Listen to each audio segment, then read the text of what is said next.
అదే RTV app వార్తల్ని క్షణాల్లో చదివే అవకాశం ఉంటుంది. ఒక న్యూస్ పేపర్, ఒక టెలివిజన్ ఛానల్ మీ చేతుల్లో ఎప్పుడూ ఉంటాయి.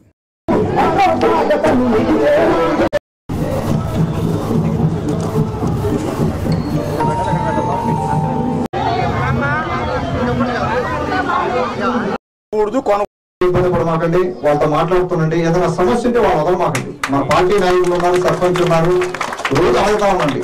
ఈ సమస్య నాకు తీరలేదు. ఇంకా నేను ఎమ్మెల్యే ఆఫీస్ లో ఎప్పుడు మనుషులు ఉంటారు. మాకు నేనున్నా లేకపోయినా అక్కడ ఎమ్మెల్యే ఆఫీస్ లో ఎప్పుడు మనుషులు ఉంటారు, మీకు రెస్పాండ్ అవుతారు. ప్రతిరోజు కూడా ఈవినింగ్ టైం నేను అన్ని మానిటర్ చేసుకుంటా ఉంటాను. ఎక్కడెక్కడ ఏ సమస్య పరిష్కారం అయినాయి, ఇంకా ఈ పెండింగ్ ఏమున్నాయి.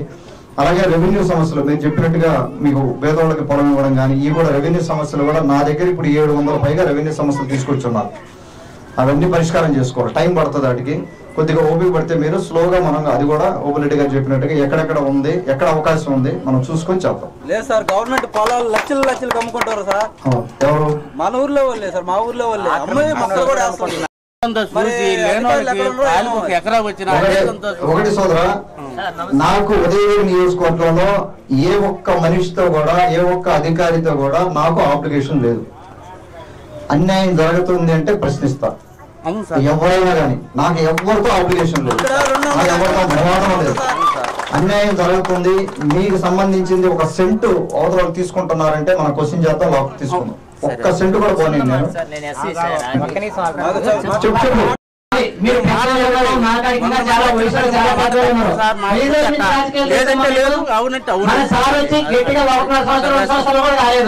ఏ రోజైనా మన ఊరికి ఎమ్మెల్యే గారు వచ్చి మనకి ఏదైనా మీ సమస్యలు అడిగి మనం పిలుస్తున్నామని మన దగ్గరకు వచ్చాం ఎవరన్నా ఉన్నారా? సార్ గారి పేరు మీకు తెలియకుండా లేవు కదా. మన ఊర్లో కూడా 10 మందికి 10,000 లెక్కలు ఇచ్చారు. ఇప్పుడు ఎలక్షన్ గెలక ముందే మన ఊర్లో కూడా 10,000 లెక్కన 10 మందికి ఇచ్చారు. బాగలేని వాళ్ళు కావచ్చు, ఎవరైనా పెళ్లి చేసుకోవాలి కావచ్చు అని. కానీ మన ఇళ్ల ముందుకు పోతే ఈ రోజు ఒక పూట అన్నం పెడితే 2వ పూట పెట్టలేము. మన ఇంట్లో ఉండి అమ్మానానికే అన్నం పెట్టలేము. అలాంటి మన సార్ 4 సంవత్సరాల నుంచి అన్నదానం చేస్తున్నారు ఆడ అన్నా క్యాంటీన్ పెట్టేసి.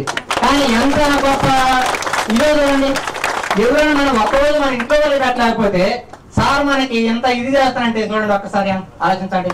కానీ మన సార్ అంత దానగుణం మూగరికి ఎవరికి ఉండదని కూడా మనం అనుకోవాలి. సార్ మనకేంటంటే మనం పిలుస్తున్నాగానే అసలు వీళ్ళు ఎవరు ఏంది, ఆ ఊరో లేంది, వాళ్ళ నాయకులు ఏంది, అసలు వీళ్ళు ఉన్నారా లేరా వాళ్ళని అడిగిపోవాలనే మాట అనకుండా మన మీద గౌరవంతో వచ్చినందుకు మనం ఎంతో రుణపడి ఉన్నాం సార్కి. ఒకసారి ఇప్పుడు నాకు వర్షం లేదు, సార్ మన ఊర్లోకి వచ్చి నాకు వర్షం పడిందంటే అది కూడా డాక్టర్ మాసిలామణి సార్ గారు చెప్పినట్టు మనకి అదృష్టం అన్నట్టు. అట్లా మన ఏదైనా ఒక టైం కలిసి వస్తే అన్నట్లుగా మనం ఎన్ని రోజులు ఏం చేయలేకపోయాం. కానీ సార్ మాట అనుకొని మనం గుడి మొదలు పెట్టాం.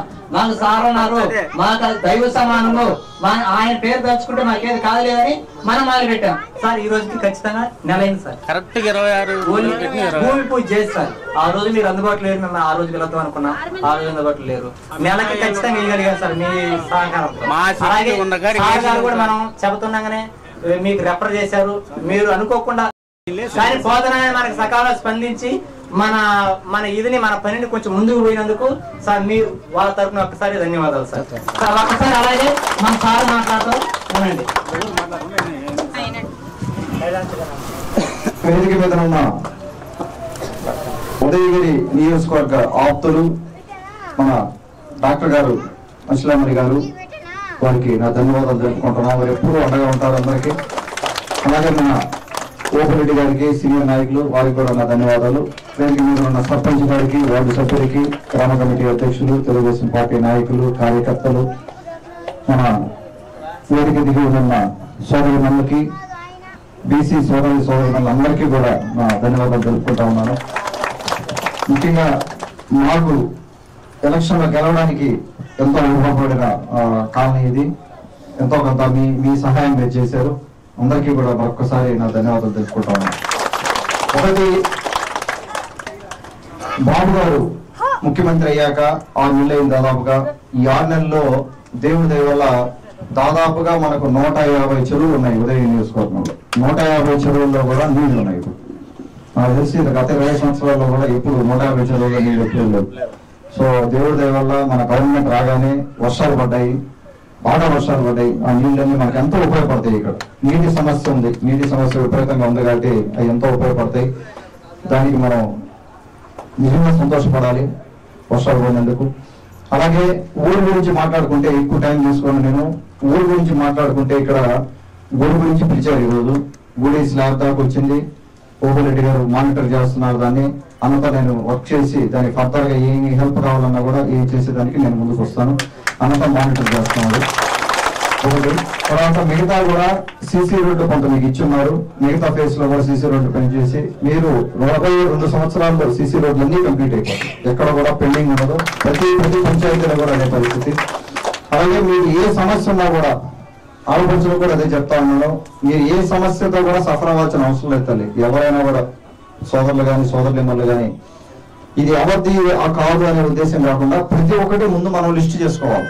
ప్రతి సమస్యని లిస్ట్ చేసుకొని ఇక్కడ ఉన్న సర్పంచ్ గారు కానీ ఎవరైతే టెక్నికల్ గా ఎవరైతే ఉంటారో మన ఎమ్మెల్యే ఆఫీస్ దగ్గరలోనే ఉంది, ఎక్కువ దూరం లేదు కాబట్టి మాతో టచ్ లో ఉండి ప్రతి ఒక్క సమస్యని పరిష్కారం చేసుకుందాం. మన టర్మ్ అయ్యేసరికి ఈ ఊర్లో ఏ ఒక్కరికి సమస్య లేకుండా చేస్తాం. ప్రతి ఒక్కరికి కూడా శక్తి మేరకు మనం ఏం చేయాలో అన్ని చేద్దాం. జీవితంలో ఒక్కరు కూడా సఫర్ అవ్వాల్సిన అవసరం లేదు. మన గవర్నమెంట్ ఉంది. ఇప్పుడు ఆర్థిక పరిస్థితి బాగాలేదు కానీ గవర్నమెంట్ పరిస్థితి రాబోయే 1 సంవత్సరం రోజుల్లో మెరుగుపడుతుంది. ఉన్న దాంట్లోనే మనం చేసుకుంటున్నాం. మనకు బయట నుంచి కూడా మనకు ఇండస్ట్రీస్ వచ్చే అవకాశం ఉంది రాబోయే రోజుల్లో. ఇంకొక 2-3 నెలల్లోనే కొన్ని ఇండస్ట్రీస్ కొంత శంకుస్థాపన కూడా జరిగే అవకాశం ఉంది. సో ఉద్యోగాలు వస్తాయి. బాబు గారు కానీ లోకేష్ బాబు గారు కానీ పవన్ కళ్యాణ్ గారు కానీ వాళ్ళది ఒకటే దాని మీద వర్క్ చేస్తున్నారు. ఇప్పుడు ఉద్యోగాలు క్రియేట్ చేయాలి. ఉద్యోగాలు ఉంటేనే పంచాయతీ అయినా డెవలప్ అవుతుంది, ఊరైనా డెవలప్ అవుతుంది, సిటీ అయినా డెవలప్ అవుతుంది, స్టేట్ అయినా డెవలప్ అవుతుంది. ఉద్యోగాలు కానీ క్రియేట్ కాకపోతే మనం అప్పులు తెచ్చుకుంటానే ఉంటాం. ప్రతిసారి అప్పులు తెచ్చుకుంటా ఉంటాం, అప్పులు బారిన పడిపోతా ఉంటాం. అలా కాకుండా వాళ్ళు అదే పని మీద ఉన్నారు. ఉద్యోగాలు కావాలి. ఎంతమంది అయితే మీరు ఇక్కడ ఉండే వాళ్ళలో ఉద్యోగం చేయగలరో వాళ్ళందరికీ ఉద్యోగం వస్తే ఆటోమేటిక్ గా డెవలప్ అవుతుంది. విద్యావంతుడు యువకుడు మనకు ఈ నియోజకవర్గంలో దొరకడము చాలా అరుదు. జరిగారు ఆయన మనం ఎలా ఉపయోగించుకోవాలో అలాంటివి ఉపయోగించుకోవాలి. అందరూ సమస్యలు చెప్తా ఉంటే కూడా నేను విన్నాను. చాలా సమస్యలు లేడీస్ కానీ ఇంకొక కానీ అంగవైకల్యం కానీ జబ్బులు ఉండేవాళ్ళు కానీ ఇల్లు లేని వాళ్ళు కానీ తర్వాత ఇంకా ఏదైనా గవర్నమెంట్ ద్వారా వచ్చేదానికి ఆయన మనకు ఎప్పుడు అందుబాటులో ఉంటారు. అన్ని సౌకర్యాలు కల్పిస్తారు. ఆయన నా అబ్జర్వేషన్ ఆయన గర్విష్టి కాదు. ఎక్కడ ఏ మాట మాట్లాడతారో ఖచ్చితంగా చేస్తారు. నిజంగానే చేస్తారు. ఆయన వ్యూస్ చాలా ఉన్నాయి. ముఖ్యంగా నేను చెప్పేది ఏమంటే సార్, ఈ వెంకటాద్రిపాళెం గ్రామస్తులు చాలా మంది బీసీలు సార్ ఎక్కువగా వలసలు వెళ్ళిపోతూ ఉంటారు. ఎప్పుడో ఒక అకేషన్ వస్తూనే వస్తారు. ఎప్పుడు ఇళ్లలో ఈ జబ్బు ఉండేవాళ్ళు ముసలి వాళ్ళు ఉంటారు. అందరూ ఇట్లా కామారెడ్డి కానీ హైదరాబాద్ కానీ ఖమ్మం కానీ తర్వాత జగిత్యాల ఇట్లా వెళ్ళిపోయి రోజు నాకాడికి అక్కడ ఏమి జబ్బులు ఉన్నా కూడా అక్కడ ఏడ చూపించుకోవాలి. నేరుగా నాకాడికి వస్తారు. బస్సు నేరుగా నా దగ్గరికి వస్తారు. కాబట్టి అంత ఆత్మీయత గల వాళ్ళు. నేను మామూలుగానే వాళ్ళని ఎక్కువగా తిడుతూ ఉంటాను, కొడతా ఉంటాను. అయినా కానీ దగ్గరికి తీసి వాళ్ళకి ఏం కావాలన్నా నేను చేస్తూ ఉంటాను. దాంట్లో భాగంగా ఈరోజు శుభదినం. ఎందుకంటే ఒక రామాలయం కడుతున్నారు. రామాలయం అనేది ప్రతి ఊరికి ఒక గుడి అవసరము. గుడి ఉంటేనే కొంచెం దైవభక్తి, కొన్ని నీతి నియమాలు, మారల్ వాల్యూస్ కూడా ఎక్కువగా జనాల్లో ఉంటుంది. లేకుంటే విచ్చలవిడిగా ఒక నీతి నియమాలు లేకుండా జరిగేదని కూడా అవకాశం ఉంది. ఏదైనా బాధలు ఉంటే మనం గుడి దగ్గర పోయి పూజించుకొని ఏదైనా చెప్పుకుంటాము. అందుకని ఈరోజు ఎమ్మెల్యే గారు వచ్చింది కూడా. తర్వాత ఎమ్మెల్యే గారిని మనం ఎలాగా ఉపయోగించుకుంటే ఆయన రెస్పాండ్ చేస్తారు. ఇందాక నేను చెప్పేది ఆయన మరో సమస్యలు ఆయన దగ్గర దృష్టికి తీసుకోవాలి. మీ సమస్యలు మీ గ్రామంలో వార్డు సభ్యులు కానీ సర్పంచ్ కానీ తర్వాత ఇక్కడ మెంబర్స్ కానీ నాయకులు కానీ ఆయన సమస్యని తీసుకొని అక్కడ ఆఫీసు పోతే ఆయన క్షుణ్ణంగా పరిశీలించి తప్పకుండా మనం సమస్యలు తీరుస్తారు. ఇప్పుడు గుడికి కూడా అడుగుతూ ఉన్నారు, ఓగల్ రెడ్డి కూడా అడుగుతూ ఉన్నారు, ఎమ్మెల్యే అడుగుతున్నారు. ఎండోమెంట్ డిపార్ట్మెంట్స్ నుంచి కూడా ఒకసారి ఎండోమెంట్ మన గౌరవనీయులు పెద్దలు శ్రీ ఆనం రామారెడ్డి గారు మనకు ఎండోమెంట్స్ మినిస్టర్ ఉన్నారు. ఆయన కూడా మనం మీ విన్నపాలు కూడా మంచిగా వింటారు. ఆయన కూడా మనం దృష్టిలో తీసుకోవాలి. ఎమ్మెల్యే గారు చాలా క్లోజ్ గా ఉంటారు, ఆయనతో మాట్లాడతారు. తర్వాత ఇంకొక ముఖ్యమైన విషయం ఏంటి సార్, మన వింజమూరులో గవర్నమెంట్ హాస్పిటల్లో డయాలసిస్ యూనిట్ పెట్టారు సార్. డయాలసిస్ యూనిట్ అనేది చాలా వెరీ వెరీ ఇంపార్టెంట్. మీ ఊర్లో కూడా 5-6 మంది డయాలసిస్ పేషెంట్లు ఉన్నారు సార్. కిడ్నీ వ్యాధిగ్రస్తులు ఎక్కువగా ఉన్నారు. వాళ్ళ ఆత్మకూరు నెల్లూరు కాకుండా కూడా నేను దెబ్బలు కొట్టి పంపిస్తానని పోయి బతుకంటారు కొన్ని రోజులు ఈ ఊర్లో కూడా డయాలసిస్ చేస్తున్నారు. ఇప్పుడు మన ఉంజమూరు గవర్నమెంట్ హాస్పిటల్ డయాలసిస్ యూనిట్లు తెచ్చారు ఎమ్మెల్యే గారు. అది నిజంగా పేదవాళ్ళకు పనికొచ్చే ఎక్కువ వైద్యం ఇది. అది మీరు అందరూ కూడా ఉపయోగించుకోవాలి. తర్వాత ఓపెన్ రెడ్డి నాతో ఎప్పుడు అంటూ ఉంటాడు, సార్ మన ఓపెన్ రెడ్డి గుండె మడకలకి ఒక పిహెచ్సి కావాలనేసి కూడా మేము మరిన్ని వీడియోస్ కోసం ఛానల్ ని సబ్స్క్రైబ్ చేయండి. లేటెస్ట్ అప్డేట్స్ కోసం వాట్సాప్ ఛానల్ ని ఫాలో చేయండి. అండ్ లింక్ డిస్క్రిప్షన్ లో ఉంది.